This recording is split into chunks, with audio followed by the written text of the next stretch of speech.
Praise the lord, hallelujah. ದೇವರ ನಾಮಕ್ಕೆ ಸ್ತೋತ್ರ. ಯೇಸು ಕ್ರಿಸ್ತನ ನಾಮದಲ್ಲಿ ವರ್ಡ್ ಆಫ್ ಲೈಫ್ ಸಜೀವ ವಾಕ್ಯ ಕಾರ್ಯಕ್ರಮಕ್ಕಾಗಿ ನಿಮ್ಮೆಲ್ಲರನ್ನು ವಂದಿಸುತ್ತೇನೆ ಮತ್ತು ಸ್ವಾಗತಿಸುತ್ತೇನೆ. ದೇವರ ಆಶೀರ್ವಾದ ಹೊಂದಿದಂಥ ಜನರಾಗಿರುವ ನಿಮ್ಮನ್ನು ತಿರುಗಿ ಯೇಸು ಕ್ರಿಸ್ತನ ನಾಮದಲ್ಲಿ, ಸುಮಧುರವಾದ ನಾಮದಲ್ಲಿ ವಂದಿಸುತ್ತೇನೆ. ನಮ್ಮ ಕರ್ತನ ಒಳ್ಳೆಯವನು, ನಮ್ಮ ತಂದೆಯಾದ ದೇವರು ನಮಗೆ ಅಪ್ಪ ತಂದೆ ಎಂದು ಕರೆಯುವ ಮಗನ ಆತ್ಮನನ್ನು ಅನುಗ್ರಹ ಮಾಡಿದ್ದಾನೆ. ಅದಕ್ಕೆ ಗಲಾತ್ಯದಲ್ಲಿ ಬರೆಯಲ್ಪಟ್ಟಿದೆ, ನೀವು ಪುತ್ರರಾಗಿರುವುದರಿಂದ ಆತನು ಅಪ್ಪ ತಂದೆ ಎಂದು ಕರೆಯುವ ತನ್ನ ಮಗನ ಆತ್ಮನನ್ನು ಕೊಟ್ಟಿದ್ದಾನೆ ಎಂಬುದಾಗಿ. ನಮಗೆ ಕೊಟ್ಟಿದ್ದಾನೆ, ನಮಗೆ. ಸೊ ದೇವರ ಮಕ್ಕಳು, ಕ್ರೈಸ್ತರು ಎಂಬುದಾಗಿ ನಮ್ಮನ್ನು ಕರೆಯುತ್ತಾರೆ. ಸತ್ಯವೇದದಲ್ಲಿ ಕರ್ತನ ಶಿಷ್ಯರು ಎಂಬುದಾಗಿ ಹೆಸರು. ಮತ್ತು ಎಲ್ಲರೂ ಒಬ್ಬರಿಗೊಬ್ಬರು ಸಹೋದರರು, ಬ್ರದರ್ಸ್. ಮತ್ತು ದೇವರ ಮಕ್ಕಳೆಂಬ ಹೆಸರನ್ನು ನಮಗೆ ಕೊಡುವುದರಲ್ಲಿ ತಂದೆ ನಮ್ಮ ಮೇಲೆ ಎಂಥ ಮಮತೆ ಇಟ್ಟಿದ್ದಾರೆ ನೋಡಿರಿ ಎಂಬುದಾಗಿ ಯೋಹಾನನು ತನ್ನ ಪತ್ರಿಕೆಯಲ್ಲಿ ಬರೆಯುತ್ತಾನೆ. ದೇವರ ಮಕ್ಕಳೆಂಬ ಹೆಸರನ್ನು ನಮಗೆ ಕೊಡುವುದರಲ್ಲಿ, that is the new name, ಹೊಸ ಹೆಸರು, ದೇವರ ಮಕ್ಕಳು ಎಂಬುದಾಗಿ. ಮಕ್ಕಳಾಗುವ ಸೌಭಾಗ್ಯವನ್ನು ಕ್ರಿಸ್ತ ಯೇಸುವಿನಲ್ಲಿ ಅನುಗ್ರಹ ಮಾಡಿದ್ದಾನೆ. ಮತ್ತು ಅಧಿಕಾರ, ದ ಅಥಾರಿಟಿ, ಮಕ್ಕಳ ಅಥಾರಿಟಿಯನ್ನು ದೇವರು ನಮಗೆ ಕೊಟ್ಟಿದ್ದಾನೆ. ಓಕೆ, ಆದರೆ ದೇವರ ಮಕ್ಕಳು ಅವರ ಗುಣನಡತೆಗಳು, ಯಾವ ಗುಣನಡತೆಯಲ್ಲಿ ನಾವು ನಡೆಸಲ್ಪಡಬೇಕು, ನಾವು ಕ್ರಿಸ್ತನು ನಡೆದ ಹಾಗೆ ನೀತಿವಂತರಾಗಿ ನಡೆಯಲು ಬದ್ಧರಾಗಿದ್ದೇವೆ. ಅದಕ್ಕೆ ಯೋಹಾನನು ಹೇಳ್ತಾನೆ ತನ್ನ ಪತ್ರಿಕೆಯಲ್ಲಿ 3ನೇ ಅಧ್ಯಾಯ 7ನೇ ವಚನ, ನಿಮ್ಮನ್ನು ಸನ್ಮಾರ್ಗದಿಂದ ತಪ್ಪಿಸುವುದಕ್ಕೆ ಯಾರಿಗೆ ಅವಕಾಶ ಕೊಡಲೇಬೇಡಿರಿ. ಕ್ರಿಸ್ತನು ಹೇಗೆ ನೀತಿವಂತನಾಗಿದ್ದಾನೆ ಹಾಗೆಯೇ ನೀತಿಯನ್ನು ಅನುಸರಿಸುವವರು ನೀತಿವಂತರಾಗಿದ್ದಾರೆ. ಹಾಗಾದರೆ ಕ್ರಿಸ್ತನ, ನಮ್ಮ ಕರ್ತನಾದ ಯೇಸುವಿನ ನೀತಿಯನ್ನು ಅನುಸರಿಸುವುದಕ್ಕೋಸ್ಕರ ನಾವು ಕರೆಯಲ್ಪಟ್ಟಿದ್ದೇವೆ ಮತ್ತು ನೇಮಿಸಲ್ಪಟ್ಟಿದ್ದೇವೆ. ಅದಕ್ಕೋಸ್ಕರನೇ ನಾವು ದೇವರು ನಮ್ಮನ್ನು ತನ್ನ ಮಕ್ಕಳನ್ನಾಗಿ ಆರಿಸಿಕೊಂಡಿದ್ದಾನೆ. We are the witness here. ನಾವು ಇಲ್ಲಿ ಸಾಕ್ಷಿಗಳಾಗಿ ಜೀವಿಸುವಂಥದ್ದು, ಅದು ದೇವರ ಬಯಕೆ. ನಮ್ಮನ್ನು ನೋಡುವಾಗ ಕರ್ತನಾದ ಯೇಸುವು ನಮ್ಮಲ್ಲಿ ಕಾಣಬೇಕು. ಯಾಕೆಂದರೆ ಆತನ ಆತ್ಮವನ್ನು ನಮಗೆ ಕೊಟ್ಟಿದ್ದಾನೆ. ಆತನ ಮಗನಾಗಿರುವ ಯೇಸು ಕ್ರಿಸ್ತನ ಆತ್ಮ, ಮಗನ ಆತ್ಮ, ಯೇಸು ಆತನ ಒಬ್ಬನೇ ಮಗ, ತಂದೆಯಾದ ದೇವರ ಆ ಮಗನ ಆತ್ಮನನ್ನೇ ನಮಗೆ ಕೊಟ್ಟಿದ್ದಾನೆ. ಸೊ ನಮ್ಮನ್ನು ನೋಡುವಾಗ ಜನರು ಯೇಸುವನ್ನು ನೋಡಬೇಕೆಂಬುದಾಗಿ, ನಮ್ಮಲ್ಲಿ ಯೇಸು ಕಾಣಬೇಕು ಎಂಬುದಾಗಿ ದೇವರ ಬಯಕೆ, ದಟ್ ಈಸ್ ದ ಡಿಸೈರ್. ಅದಕ್ಕೋಸ್ಕರ ಒಂದು ವಚನವನ್ನು ನಾವು ಇವತ್ತು ನೋಡಿಕೊಳ್ಳುವ. ನಾವು ಕ್ಯಾರೆಕ್ಟರ್ಲೆಸ್ ಆಗಬಾರ್ದು. ಯೇಸು ಕ್ರಿಸ್ತನ ಕ್ಯಾರೆಕ್ಟರ್ಸ್, ಗುಣ ಲಕ್ಷಣಗಳು, ಯೇಸುವಿನ ಗುಣಗಳು ನಮ್ಮಲ್ಲಿ ಕಂಡು ಬರಬೇಕು. ಕ್ರಿಸ್ತ ಯೇಸುವಿನಲ್ಲಿ ಉಂಟಾದ ಸಮಾಧಾನವು ನಿಮ್ಮ ಹೃದಯಗಳಲ್ಲಿ ಯಜಮಾನನಂತೆ ಇರಲಿ ಎಂಬುದಾಗಿ ಹೇಳ್ತದೆ ಬೈಬಲ್ನಲ್ಲಿ, ಸತ್ಯವೇದದಲ್ಲಿ. ಸಮಾಧಾನದ ಒಪೋಸಿಟ್ ವರ್ಡ್, ವಿರೋಧ ಪದ, ಕೋಪ. ಅಸಮಾಧಾನ ಬಟ್ ಕೋಪ. ಸಮಾಧಾನಕ್ಕೆ ಅಸಮಾಧಾನ. ಶರೀರಭಾವದ ಕರ್ಮಗಳು ಲೋಕದಲ್ಲಿ ಪ್ರಸಿದ್ಧವಾಗಿವೆ. ಅದರಲ್ಲಿ ಜನರು ಇಲ್ಲಿ ದೊಡ್ಡ ಸಂಗತಿಯಾಗಿ ನೋಡುವಂಥದ್ದು ಕುಡುಕತನ ಮತ್ತು ವ್ಯಭಿಚಾರ. ಬಟ್ ಇನ್ನೂ ಸಹ ಇದೆ ಸುಳ್ಳು, ಸಿಟ್ಟು, ಕಕ್ಷಭೇದ, ಭಿನ್ನಮತ, ಮತ್ಸರ, ಕೋಪ, ಸಿಟ್ಟು. ಅದಕ್ಕೆ ಎಫೆಸದಲ್ಲಿ ಕೋಪ ಮಾಡಬೇಕಾದರೂ ಪಾಪ ಮಾಡಬೇಡಿರಿ, ಹೊತ್ತು ಮುಳುಗುವ ಮೊದಲು ನಿಮ್ಮ ಸಿಟ್ಟು ತೀರಲಿ. ಕೋಪ ಮಾಡಬೇಕಾದರೂ, ಎಫೆಸ 4ನೇ ಅಧ್ಯಾಯ 26ನೇ ವಚನ, ಕೋಪ ಮಾಡಬೇಕಾದರೂ ಪಾಪ ಮಾಡಬೇಡಿರಿ, ಹೊತ್ತು ಮುಳುಗುವ ಮೊದಲು ನಿಮ್ಮ ಸಿಟ್ಟು ತೀರಲಿ. ಸಿಟ್ಟು ತೀರಲಿ. ಕೋಪ ಮತ್ತು ಸಿಟ್ಟು, ಆ್ಯಂಗರ್. ಅದಕ್ಕೆ ಯಾಕೋಬನು ಹೇಳ್ತಾನೆ, ಯಾಕೋಬನ ಬರೆದ ಪತ್ರಿಕೆ 1ನೇ ಅಧ್ಯಾಯ 19ನೇ ವಚನ, ನನ್ನ ಪ್ರಿಯ ಸಹೋದರರೇ, ನೀವು ಬಲ್ಲವರು, ಆದರೆ ಪ್ರತಿಯೊಬ್ಬನು ಕಿವಿಕೊಡುವುದರಲ್ಲಿ ತೀವ್ರವಾಗಿಯೂ ಮಾತನಾಡುವುದರಲ್ಲಿ ನಿಧಾನವಾಗಿಯೂ ಇರಲಿ. ಮೊದಲನೇದು ಕಿವಿ ಕೊಡುವುದರಲ್ಲಿ ತೀವ್ರವಾಗಿಯೂ. ನಾವು ಸರಿಯಾಗಿ ಕೇಳಿದರೆ, ಒಬ್ಬ ವ್ಯಕ್ತಿ ಮಾತನಾಡುವಂಥದ್ದನ್ನು ಸರಿಯಾಗಿ ಕೇಳಿದರೆ ಆ ಕೇಳಿದ ಮಾತಿಗೆ ನಮಗೆ ಸರಿಯಾಗಿ ಉತ್ತರ ಕೊಡಬಹುದು. ಒಂದು ವೇಳೆ ಕೇಳದಿದ್ದರೆ ಅರ್ಥ ಆಗುವುದಿಲ್ಲ, ಘಟನೆ ಏನೆಂಬುದಾಗಿ ನಮಗೆ ತಿಳ್ಕೊಳ್ಳಿಕ್ಕೆ ಆಗುವುದಿಲ್ಲ. ಒಬ್ಬ ಆಶೀರ್ವಾದದ ಮಾತನ್ನು ಕೇಳ್ತಾನೆ, ಪ್ರವಾದನೆ ಮಾತನ್ನು ಹೇಳ್ತಾನೆ. ಪ್ರವಾದನೆಯ ಮಾತು, ಆಶೀರ್ವಾದದ ಮಾತನ್ನು ಹೇಳುವಾಗ ನಾವು ಅದಕ್ಕೆ ಕಿವಿ ಕೊಡಬೇಕು, ನಾವೇ ಕೇಳಬೇಕೆ. ದೇವರೊಬ್ಬ ಪ್ರವಾದಿಯ ಮೂಲಕ ನಮ್ಮ ಹತ್ರ ಮಾತನಾಡ್ತಾ ಇದ್ದಾನೆ. ಆ ಪ್ರವಾದಿ ಮಾತನಾಡುವಾಗ ದೇವರ ಮಾತು ಎಂಬುದಾಗಿ ನಮಗೆ ಕನ್ಫರ್ಮ್ ಆದರೆ ಅವನು ನಿಜವಾಗಿ ದೇವರ ಪ್ರವಾದಿ, ದೇವರ ಮನುಷ್ಯನೆಂಬುದಾಗಿ ನಮಗೆ ಕನ್ಫರ್ಮ್ ಇರುವಾಗ ಅವನ ಮೂಲಕ ದೇವರು ಮಾತನಾಡ್ತಾನೆ. ಒಬ್ಬ ದೇವಸೇವಕ, ನಿಜವಾಗಿ ಆತನು ದೇವರಿಂದ ನೇಮಿಸಲ್ಪಟ್ಟ ದೇವಸೇವಕ, ಅವನು ಸಂದೇಶ ಕೊಡ್ತಾನೆ. ಸಂದೇಶ ಕೊಡುವಾಗ ಅವನ ಮೂಲಕ ದೇವರೇ ನನ್ನೊಂದಿಗೆ ಮಾತನಾಡ್ತಿದ್ದಾನೆ. ಅವನ ಮೂಲಕ ದೇವರೇ ನನಗೆ ಪ್ರವಾದನೆಯ ಮಾತುಗಳನ್ನು, ಪ್ರಾಮಿಸ್ ವರ್ಡ್ಗಳನ್ನು ಕೊಡ್ತಾ ಇದ್ದಾನೆ. ದೇವರ ಪ್ರವಾದಿಗಳು, they are not the fortune tellers, ಭವಿಷ್ಯವನ್ನು ನುಡಿಯುವವರಲ್ಲ, ಅವರು ಪ್ರವಾದಿಗಳು. The prophets and the servants of God, the servant prophet, ದೇವರ ಸೇವಕನಾದ ಪ್ರವಾದಿ, ದೇವ ಸೇವಕನಾಗಿರುವ ಪ್ರವಾದಿ. ಅವನು ಪ್ರವಾದಿ ಆದರೂ ದೇವಸೇವಕ, ಅಪೋಸ್ತಲನಾದರೂ ದೇವಸೇವಕ, ಸುವಾರ್ತಿಕನಾದರೂ ದೇವರ ಸೇವಕ, ಸಭಾಪಾಲಕನಾದರೂ ದೇವಸೇವಕ ಮತ್ತು ಉಪದೇಶಿ ಆದರೂ ಅವನು ದೇವರ ಸೇವಕ. ಈಗ ಪ್ರವಾದಿಯಾಗಲಿ ಯಾರಾಗಲಿ ಮಾತನಾಡೋ ಪ್ರವಾದನೆ, ಪ್ರಾಮಿಸ್ ವರ್ಡ್, ದೇವರ ಪ್ರಾಮಿಸ್ ವರ್ಡ್ ನಿನಗೆ ಅವನು ಮಾತನಾಡುವಾಗ ಆ ಸಭಾಪಾಲಕನಾಗಲಿ ಯಾರೇ ದೇವಸೇವಕರಾಗಲಿ ಅವರು ದೇವರ ಸೇವಕರು ಹೌದು ಎಂಬುದಾಗಿ ನಿನಗೆ ಕನ್ಫರ್ಮೇಷನ್ ಇದ್ದರೆ ನಿನ್ನೊಂದಿಗೆ ಅವರ ಮೂಲಕ ಮಾತನಾಡ್ತಾನೆ. ದೇವರೇ ಮಾತನಾಡ್ತಾ ಇದ್ದಾನೆಂಬುದಾಗಿ ನಾವು ಮೊದಲು ಸರಿಯಾಗಿ ಕಿವಿ ಕೊಡಬೇಕು. ಕಿವಿ ಕೊಟ್ಟಾಗ ಅವರು ನಮಗೆ ದೇವರ ಆಲೋಚನೆಯನ್ನು ಹೇಳ್ತಾರೆ, ದೇವರ ಡಿಸೈರನ್ನು ಪ್ರಕಟಪಡಿಸ್ತಾರೆ. ಏನು ತಾನು ಮಾಡಲಿಕ್ಕೆ ಹೋಗ್ತಾ ಇದ್ದಾನೆ ಅದನ್ನು ನಮಗೆ ಹೇಳ್ತಾನೆ. ಅದನ್ನು ಕೇಳಿದರೆ, ಏನೇ ಕರೆಕ್ಷನ್ ಕೇಳಿದರೆ ನಮಗೆ ಮುಂದೆ ಇಡಬೇಕಾದ ಹೆಜ್ಜೆ, ಈಗ ಈ ಸಮಯದ ನಂತರ ನಾವು ಯಾವ ಹೆಜ್ಜೆಯನ್ನು ಇಡಬೇಕು, ಹೇಗೆ ನಮ್ಮನ್ನು ಒಪ್ಪಿಸಿಕೊಡಬೇಕು, ಹೇಗೆ ಜೀವಿಸಬೇಕೆಂಬ ಡೈರೆಕ್ಷನ್ ನಮಗೆ ಗೊತ್ತಾಗುತ್ತೆ. ದೇವರ ಮಾರ್ಗ, ಮುಂದೆ ಹೋಗಬೇಕಾದ ಮಾರ್ಗದಲ್ಲಿ ಮುಳ್ಳು ಕಲ್ಲುಗಳಿವೆಯಾ, ಸಮತಟ್ಟಾದ ಮಾರ್ಗವ, ಯಾವ ದಾರಿಯಲ್ಲಿ ಹೋಗಬೇಕು, ಯಾವ ದಾರಿಯಲ್ಲಿ ತಪ್ಪಿಸಬೇಕು, ಎಲ್ಲ ನಮಗೆ ದ ಎವಿಡೆನ್ಸ್ಗಳು ವಿತ್ ಎವಿಡೆನ್ಸ್ ನಮಗೆ ದೇವರಾತ್ಮನು ತಿಳಿಸ್ತಾನೆ. ಅದನ್ನು ಕೇಳಬೇಕು. ಅದಕ್ಕೆ ಹೇಳ್ತಾರೆ ಇಲ್ಲಿ, ಕಿವಿ ಕೊಡುವುದರಲ್ಲಿ ತೀವ್ರವಾಗಿಯೂ ಮಾತನಾಡುವುದರಲ್ಲಿ ನಿಧಾನವಾಗಿಯೂ. ಕೆಲವರು ಹೇಗೆ ಮಾತಾಡ್ತಾರೆ ಅಂದರೆ ದಡಬಡ ಮಾತಾಡ್ತಾರೆ. ಅವನು ಏನು ಹೇಳ್ತಾನೆ, ಮೊದಲು ನನ್ನದೊಂದು ಕೇಳು, ನನ್ನದು ನೀವು ಒಂದು ಕೇಳಿ ಅಂತ. ಎನ್ನ ಒಂಜಿಗೇನ್ಲೆ ಇರ್ನ ಬೊಕ್ಕಗೇನು ವ್ಯಾನ್ ಅಂತ. ಕೆಲವರಿಗೇನು ತಾನು ಹೇಳಬೇಕಾದದ್ದನ್ನು ಮತ್ತೆ ಮರೆತು ಹೋಗ್ತದೆ ಅಂತ ಮೊದಲೇ ಬಡ ಹೇಳಿಬಿಡ್ತಾರೆ. ಮತ್ತು ನಾನು ಕೆಲವರ ಹತ್ರ ಮಾತನಾಡುವಾಗ ಗಮನಿಸ್ತೇನೆ, ಅವರು ನನಗೆ ಉತ್ತರ ಒಂದು ವಿಷಯ ಹೇಳಲಿಕ್ಕೆ ರೆಡಿ ಇರ್ತಾರೆ.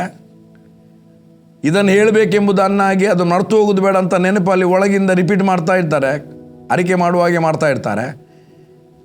ಅವರು ನನಗೆ ಹೇಳಲಿಕ್ಕೆ, ಉತ್ತರ ಕೊಡಲಿಕ್ಕೋಸ್ಕರ ನಾನು ಹೇಳುವ ಮಾತನ್ನು ಕೇಳುವುದೇ ಇಲ್ಲ. ಅದು ನನಗೆ ಗೊತ್ತಾಗುವಾಗ ನಾನು ಮೊದಲು ನೀವೇನು ಉತ್ತರ ಕೊಡಬೇಕು ಅದನ್ನು ಮತ್ತೆ ಕೊಡಿ, ಇಲ್ಲದ್ರೆ ನೀವು ಮಾತಾಡಿ, ನಿಮ್ಮದು ನಾನು ಕೇಳ್ತೇನೆ, ನಂತರ ನಿಮಗೆ ದೇವರ ವಾಕ್ಯದಿಂದ ಸಲಹೆ ಕೊಡ್ತೇನೆ. ಕೌನ್ಸಿಲ್ ಮಾಡುವಾಗ, ರಾಜ್ಯ ಪಂಚಾಯತಿಗೆ ಮಾಡುವಾಗ ಗಲಾಟೆ. ಹಾಗೆ ನಾವು ಹೇಳುವುದನ್ನು ಕೇಳುವುದು ಬಿಟ್ಟು ಅವರಿಗೆ ಇನ್ನೊಬ್ಬರ ಬಗ್ಗೆ ಏನು ಹೇಳಿಕೊಂಡು ಅದನ್ನು ಮೊದಲು ಹೇಳಲಿಕ್ಕೆ ರೆಡಿ ಇರ್ತಾರೆ.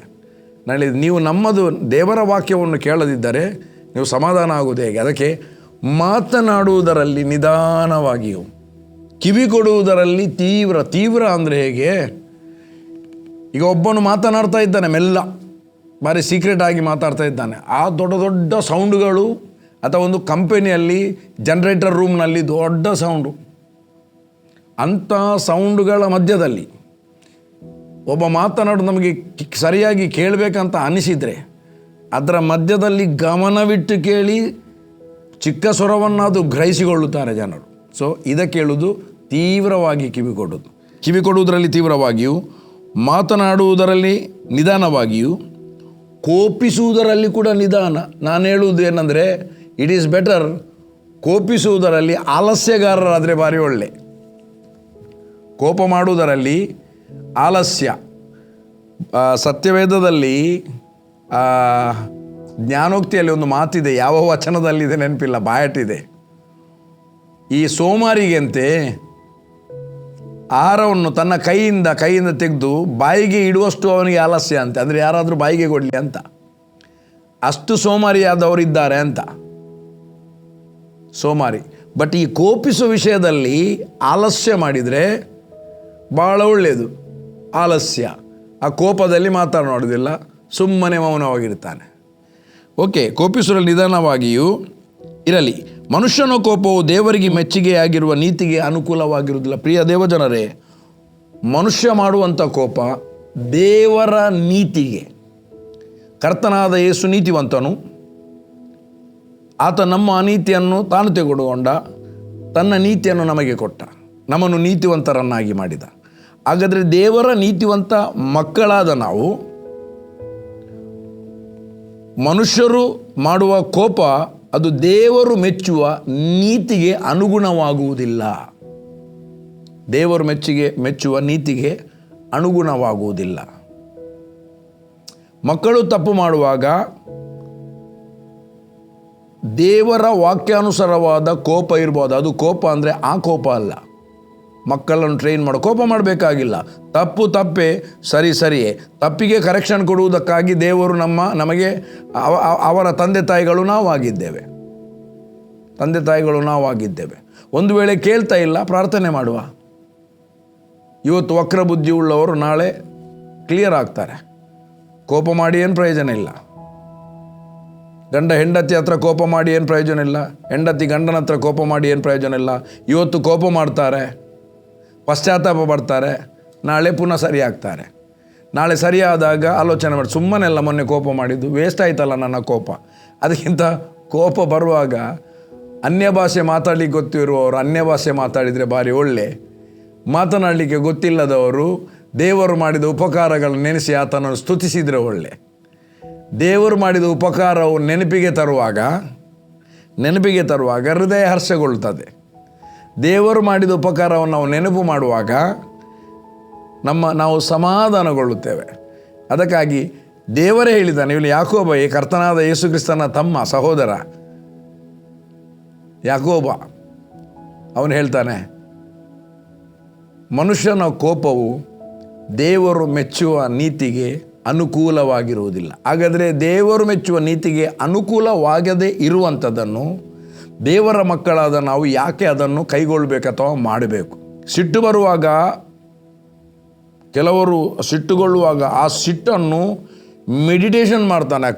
ಸಿಟ್ಟು ಮಾಡುವಾಗ ಒಬ್ಬರ ಮೇಲೆ ಸಿಟ್ಟು ಉಂಟಾಗ್ತದೆ, ಮಾತುಗಳು ಕೇಳಿ ಮಾಡಿದ ತಪ್ಪಿಗೆ. ಆವಾಗ ಅದನ್ನು ಅದೇ ಸಂಗತಿಗಳನ್ನು ಅವನು ಪುನಃ ಮೆಡಿಟೇಟ್ ಮಾಡುವಾಗ ಇನ್ನೂ ಆ್ಯಂಗರ್ ಆಗ್ತಾನೆ, ಇನ್ನೂರು ಆ್ಯಂಗರ್ ಆಗ್ತಾನೆ, ಅದು ಬ್ಲಾಸ್ಟ್ ಆಗ್ತದೆ. ಹೇಗೆ?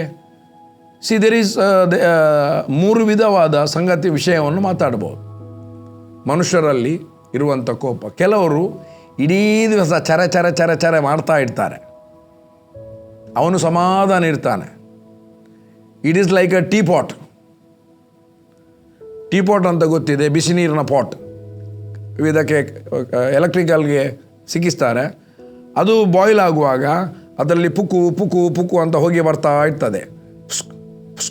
ಪುಸ್ಕ್ ಗಡಿ ಅದು ಬರ್ತಾ ಇರ್ತದೆ, ಅದು ಮಾತಾಡ್ತಾ ಇರ್ತಾರೆ. ಅದರಲ್ಲಿ ಇರಿಟೇಷನ್ ಆಗ್ತದೆ. ಇಟ್ ಈಸ್ ನಾಟ್ ಡೇಂಜರ್, ಅದರಲ್ಲಿ ಡೇಂಜರ್ ಏನಿಲ್ಲ, ಇರಿಟೇಷನ್ ಆಗ್ಬೋದು. ಆದರೆ ಇನ್ನೊಂದು ಇದೆ, ಅದು ಪ್ರೆಷರ್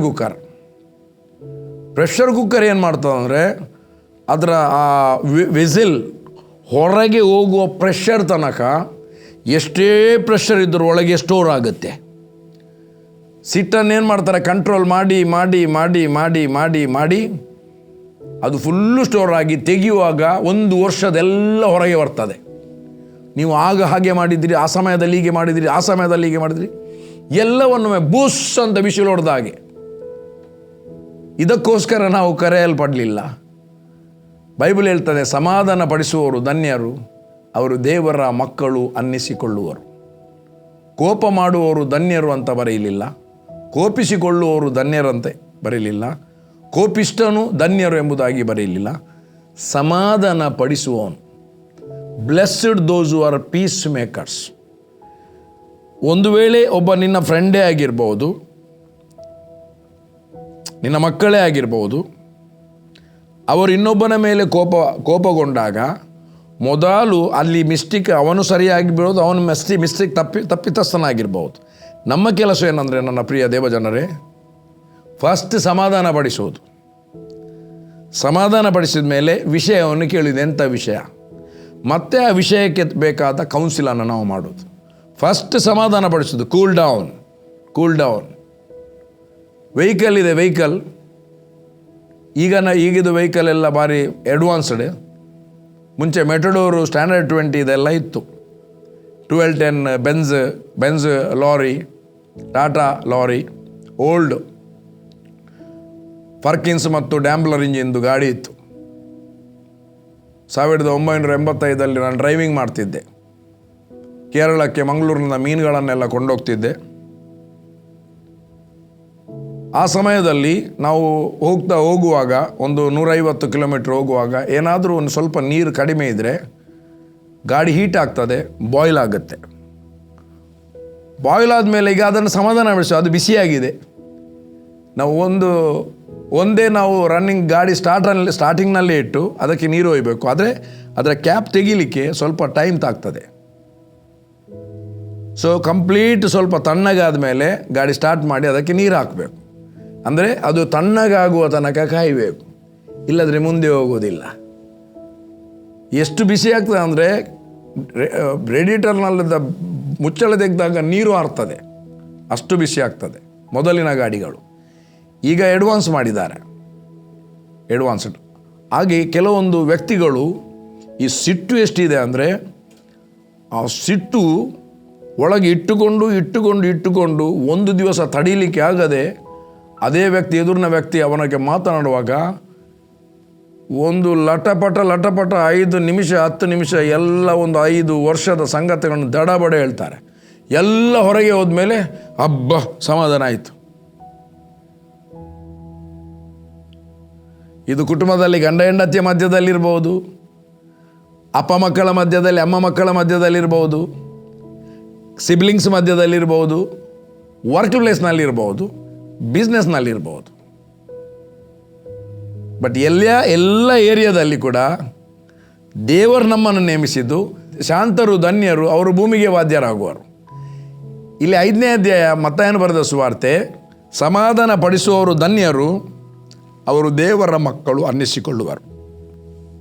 ಇಂಗ್ಲೀಷ್ನಲ್ಲಿ ಅದು ಎಕ್ಸ್ಟ್ರಾ ಅರ್ಥ ಆಗುತ್ತೆ. Blessed those who piece makers. Match makers ಇದ್ದಾರೆ, ಮ್ಯಾಚ್ ಫಿಕ್ಸರ್ಸ್ ಇದ್ದಾರೆ. ಇಲ್ಲಿ ಪೀಸ್ ಮೇಕರ್ಸ್, ಸಮಾಧಾನ ಪಡಿಸುವರು. ನಮ್ಮ ಕರ್ತನಾದ ಯೇಸು ಪ್ರಿನ್ಸ್ ಆಫ್ ಪೀಸ್, ಆತನು ಒಳಗಡೆ ಇದ್ದಾನೆ. ದ ಪ್ರಿನ್ಸ್ ಆಫ್ ಪೀಸ್ ಒಳಗಡೆ ಇದ್ದಾನೆ, ಸಮಾಧಾನಿ. ನಮ್ಮನ್ನು ಇನ್ನೊಬ್ಬರ ಹತ್ರ ಕೋಪಗೊಳ್ಳಲಿಕ್ಕೆ ನಮ್ಮನ್ನು ಕರೆಯಲಿಲ್ಲ, ನೇಮಿಸಲಿಲ್ಲ. ನಮ್ಮನ್ನು ಸಮಾಧಾನ ಪಡಿಸುವವರಾಗಿ ದೇವರು ರೂಪಾಂತರ ಪಡಿಸಿದ್ದಾನೆ. We are born again. ದೇವರ ಮಗನ ಆತ್ಮ ನಮ್ಮಲ್ಲಿ ಇದೆ. ದೇವರ ಮಕ್ಕಳೆಂಬ ಹೊಸ ಹೆಸರು ನಮಗೆ ಕೊಡಲ್ಪಟ್ಟಿದೆ. ನಮ್ಮನ್ನು ದೇವರೇ ಶಾಂತರನ್ನಾಗಿ ಮಾಡಿದ್ದಾನೆ. ಸಮಾಧಾನದ ತಂದೆಗೆ ಸಮಾಧಾನದ ಮಕ್ಕಳಾಗಿ ಹುಟ್ಟಿಸಿದ್ದಾನೆ. ಈಗ ಸಮಾಧಾನ ಪಡಿಸುವುದಕ್ಕೂ ಸಮಾಧಾನದ ಸೇವೆಯನ್ನು ನಮ್ಮ ಕೈಯಲ್ಲಿ ಕೊಟ್ಟಿದ್ದಾನೆ. 2 ಕೊರಿಂಥ 5ನೇ ಅಧ್ಯಾಯ 18, 19, 20 ಬರೆದಿದೆ. ಸಮಾಧಾನ ಪಡಿಸುವ ಸೇವೆಯನ್ನು ಕೊಟ್ಟಿದ್ದಾನೆ. ಈಗ ನಮಗಿರುವುದು ಸಿಟ್ಟಿನಲ್ಲಿ ನಡೀಲಿಕ್ಕೆ ಅಲ್ಲ, ಕೋಪದಲ್ಲಿ ಇರಲಿಕ್ಕೆ ಅಲ್ಲ, ಕೋಪ ಮಾಡಲಿಕ್ಕೂ ಅಲ್ಲ. ಸಮಾಧಾನ ಪಡಿಸುವವರು ಧನ್ಯರು, ಅವರು ದೇವರ ಮಕ್ಕಳು ಅನ್ನಿಸಿಕೊಳ್ಳುವರು. Blessed those who are peacemakers, they are the children of God. ಇನ್ನೊಂದು ಕಡೆಯಲ್ಲಿ ಹೇಳ್ತದೆ, ಸಮಾಧಾನ ಪಡಿಸುವವನು ಸಮಾಧಾನ ಎಂಬ ಬೀಜವನ್ನು ಬಿತ್ತಿ ನೀತಿ ಎಂಬ ಫಲವನ್ನು ಕೊಯ್ಯುತ್ತಾನೆ. ಸಮಾಧಾನಪಡಿಸುವವನು ಸಮಾಧಾನ ಎಂಬ ಬೀಜವನ್ನು ಬಿತ್ತಿ ನೀತಿ ಎಂಬ ಫಲವನ್ನು ಕೊಯ್ತಾನೆ. ಅದಕ್ಕೆ ಕೋಪಿಸುವುದರಲ್ಲಿ ಕೂಡ ನಿಧಾನವಾಗಿರಿ, ಆಲಸ್ಯ ಮಾಡಿರಿ. ಕೋಪಿಸುವುದರಲ್ಲಿ ಪೂರ್ಣ ಸೋಂಬೇರಿಗಳಾಗಿರಿ, ನಿಧಾನವಾಗಿರಿ. ನನಗೊಬ್ಬ ವ್ಯಕ್ತಿ ಗೊತ್ತು. ಅವನು ಪ್ರೇಯರಿಗೆ ಬರುವಾಗ ವಾಶ್ ಬೇಸಿನ್ ಹತ್ತ ಹೋಗ್ತಾನೆ. ಅವನಿಗೆ ಕೈ ತೊಳಿಲಿಕ್ಕೆ 5 ನಿಮಿಷ. ಕೈ ತೊಳೆದು ಸ್ವಲ್ಪ ಮುಖಕ್ಕೆ ನೀರು ಹಾಕಿ ಎಂಥ ಆಲೋಚನೆ ಮಾಡಿ ಒರೆಸಿದ ಮೇಲೆ ಪುನಃ ಕೈಯನ್ನು ಸವರಿಕೊಂಡು 5 ನಿಮಿಷ ಕೈ ತೊಳಿಲಿಕ್ಕೆ. ಈಗ ಕೋಪದ ವಿಷಯದಲ್ಲಿ ಈಗೇನೆ ಡಿಲೇ ಮಾಡಿದರೆ ಭಾಳ ಒಳ್ಳೆ ಅಲ್ಲ. ಸೊ ಇಲ್ಲಿ ಹೇಳ್ತದೆ, ಕೋಪಿಸುವುದರಲ್ಲಿ ನಿಧಾನವಾಗಿರಿ. ಮನುಷ್ಯನ ಕೋಪವು ದೇವರಿಗೆ ಮೆಚ್ಚುಗೆಯಾಗಿರುವ ನೀತಿಗೆ ಅನುಕೂಲವಾಗಿರುವುದಿಲ್ಲ. ಆದ ಕಾರಣ ಎಲ್ಲ ನೀಚತನವನ್ನು ಎಲ್ಲ ದುಷ್ಟತನವನ್ನು ತೆಗೆದುಹಾಕಿ. ನೀಚತನ ಮತ್ತು ದುಷ್ಟತನ ನಮ್ಮ ಹೃದಯದೊಳಗೆ, ದೇವರ ಮಕ್ಕಳ ಹೃದಯದೊಳಗೆ ಇಲ್ಲ, ಮನಸ್ಸಿನಲ್ಲಿ, ಮೈಂಡ್ನಲ್ಲಿರೋದು.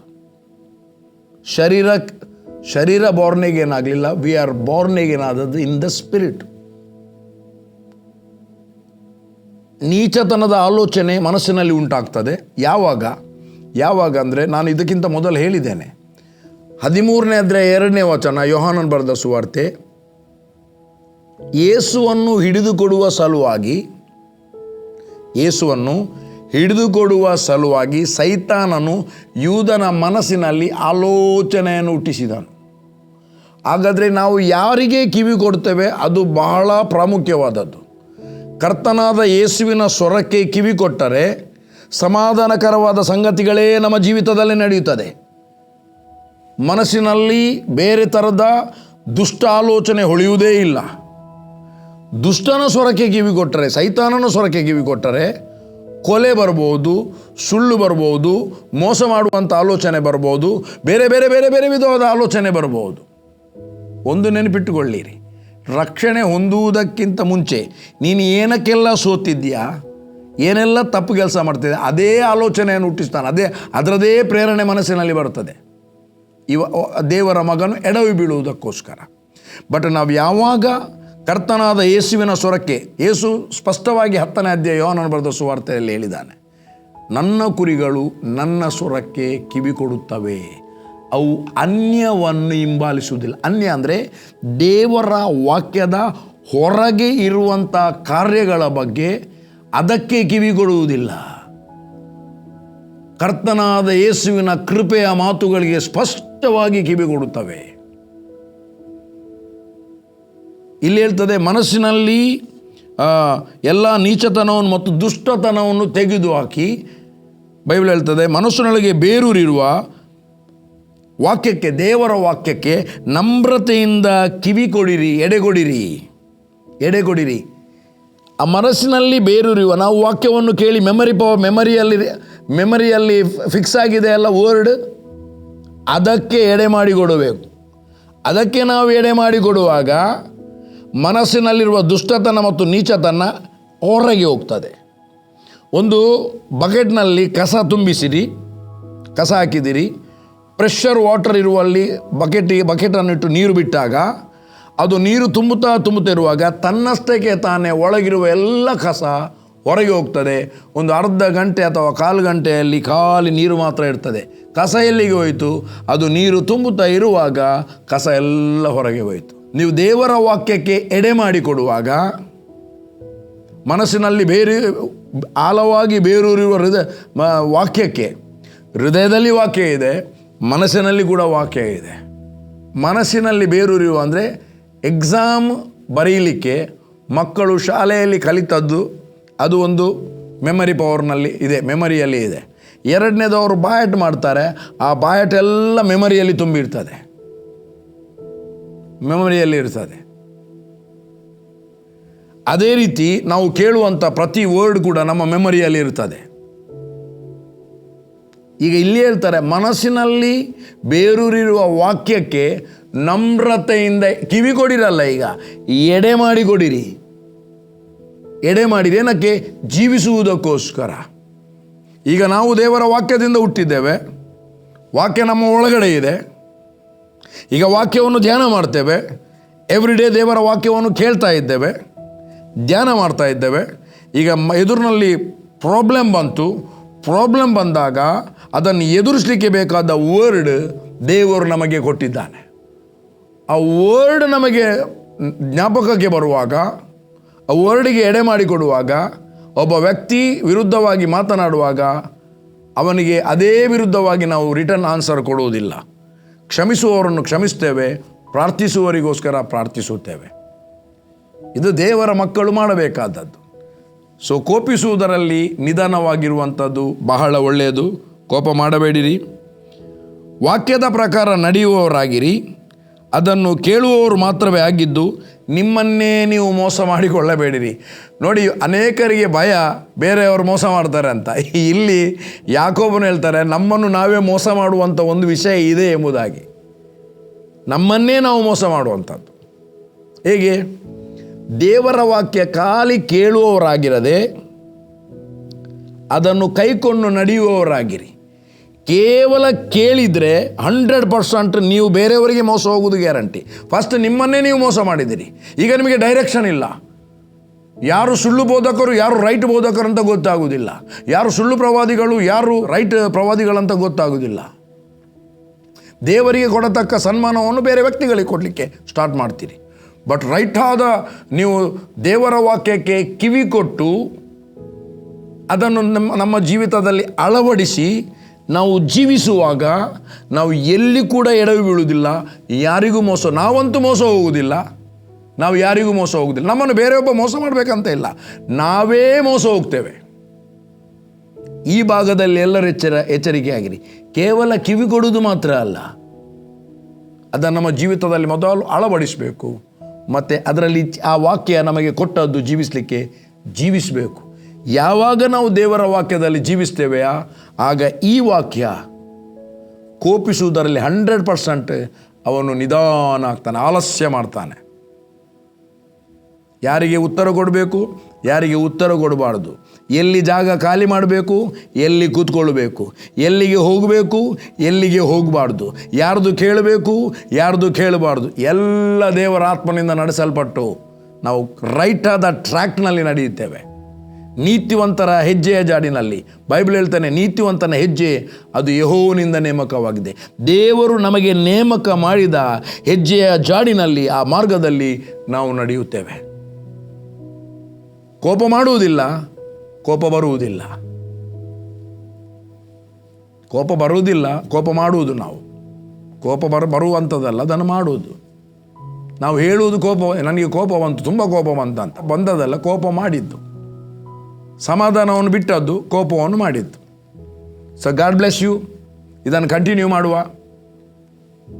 ಮನುಷ್ಯನ ಕೋಪವು ದೇವರು ಮೆಚ್ಚುವ ನೀತಿಗೆ ಅನುಕೂಲವಾಗುವುದಿಲ್ಲ. ಅದಕ್ಕಾಗಿ ಅನುಕೂಲವಾಗದಿರುವಂಥದ್ದು ನಮಗೆ ಬೇಡ. ಯಾವುದು ದೇವರ ನೀತಿಗೆ ಅನುಕೂಲವಾಗಿದೆ ಅದನ್ನು ಮಾತ್ರ ನಾವು ಮಾಡೋಣ. God bless you. You are blessed. Thank you Lord. Thank you Jesus. ಕರ್ತನೆ, ಮನುಷ್ಯನ ಕೋಪವು ದೇವರು ಮೆಚ್ಚುವ ನೀತಿಗೆ ಅನುಕೂಲವಾಗುವುದಿಲ್ಲ ಎಂಬ ವಾಕ್ಯದ ಮೇಲೆ ನಾವು ಕರ್ತನೆ ಧ್ಯಾನ ಮಾಡಿದೆವು. ಕೇಳಿದಂಥ ಜನರೆಲ್ಲರೂ ಯಾರು ಕೂಡ ಎಲ್ಲ ಕೋಪದ ಮೇಲೆ ದೊರೆತನ ಮಾಡುವಂತೆ, ಕೋಪವನ್ನು ಪೂರ್ಣವಾಗಿ ವಿರೋಧಿಸಿ ಕೋಪದ ಮೇಲೆ ದೊರೆತನದಲ್ಲಿ ನಡೆಯುವಂತೆ ಪ್ರತಿಯೊಬ್ಬರನ್ನು ನಡೆಸಬೇಕಾಗಿ ಆತ್ಮದಲ್ಲಿ ನಡೆಸಲ್ಪಡಲಿ ಎಂಬುದಾಗಿ ಪ್ರಾರ್ಥಿಸುತ್ತೇನೆ. ದೇವ, ನೀನು ಒಳ್ಳೆಯವನು ಸ್ವಾಮಿ. ಈ ಕೇಳುವವರ ಕುಟುಂಬದಲ್ಲಿ ಪೂರ್ಣ ಸಮಾಧಾನ ಉಂಟಾಗಲಿ ಯೇಸುವಿನ ನಾಮದಲ್ಲಿ ತಂದೆಯೇ. Amen, amen, amen. God bless you.